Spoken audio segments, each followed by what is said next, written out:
ಮನೆ ಪಕ್ಕನೇ ಸ್ಕೂಲ್ ಇದ್ದರೆ ತುಂಬಾ memories. Hello everyone, welcome to my mini vlog. ಬೆಳಿಗ್ಗೆ ಎದ್ದಿದ ತಕ್ಷಣವೇ ತುಂಬ ಬಿಸಿಲು ಬಂದಿತ್ತು. ನಾನು ಮಂಡ್ಯದಿಂದನೇ ವ್ಲಾಗ್ನ ಮಾಡ್ತಿದ್ದೀನಿ. ನೆನ್ನೆ ನೈಟು ನಾವು ಇಲ್ಲೇ ಸ್ಟೇ ಆಗಿದ್ವಲ್ವಾ, ಹಂಗಾಗಿ ಮಾರ್ನಿಂಗ್ ಒಂದು 7:30 ಅಂತ ಅನಿಸುತ್ತೆ ಅಷ್ಟೇ. ಅಷ್ಟೊತ್ತಿಗೆ ಇಷ್ಟು ಬಿಸಿಲು ಬಂದಿತ್ತು. ಆ್ಯಂಡ್ ಇಲ್ಲಿ ಮನೆ ಇರೋದು ಸೂರ್ಯನ ಬಾಗಿಲು, ಹಂಗಾಗಿ ಮನೆ ಒಳಗಡೆನೂ ಕೂಡ ತುಂಬ ಬಿಸಿಲು ಬರುತ್ತೆ ಮಾರ್ನಿಂಗ್ ಟೈಮು.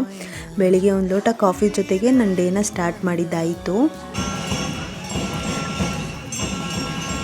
ಮನೆ ಪಕ್ಕನೇ ಸ್ಕೂಲ್ ಇರೋದ್ರಿಂದ ತುಂಬಾ ಮೆಮೊರೀಸ್ ಇದೆ ನನಗೆ. ನಾನು ಫಸ್ಟಿಂದ 4th ನಮ್ಮ ಮನೆ ಪಕ್ಕನೇ ಸ್ಕೂಲ್ ಇತ್ತು, ಅಲ್ಲೇ ಓದಿದ್ದು. ಆ ಮೆಮೊರೀಸ್ ಎಲ್ಲ ನೆನಪಾಗ್ತಾಯಿತ್ತು ನನಗೆ ಒಂದು ಕ್ಷಣ. ತಿಂಡಿಗೆ ವೆಜಿಟೇಬಲ್ಸ್ ಪಲಾವ್ನ ಮಾಡಿದರು ನಮ್ಮ ಅಕ್ಕ.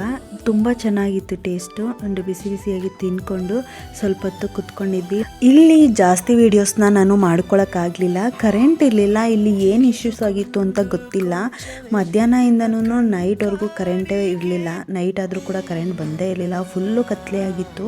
ನಾವು ಇವತ್ತು ಇಲ್ಲೇ ಸ್ಟೇ ಆಗಿದ್ವಿ. ಆ್ಯಂಡ್ ಮನೇಲೆಲ್ಲ ಮಕ್ಕಳೆಲ್ಲ ಇರೋದ್ರಿಂದ ಎಲ್ಲರ ಜೊತೆ ಮಾತುಕತೆ ಹರಟೆ ಮಾಡಿಕೊಂಡು. ಆ್ಯಂಡ್ ಇವತ್ತಿನ ಬ್ಲಾಗ್ ಇಷ್ಟೇ. ನೈಟ್ ಒಂದು 8:30 ಮೇಲೆ ಏನೋ ಕರೆಂಟ್ ಬಂತು. ಊಟ ಮಾಡಿಕೊಂಡು ಬಿಗ್ ಬಾಸ್ನ ನೋಡಿಕೊಂಡು ಡೇನ ಏನು ಮಾಡಿದ್ವಿ.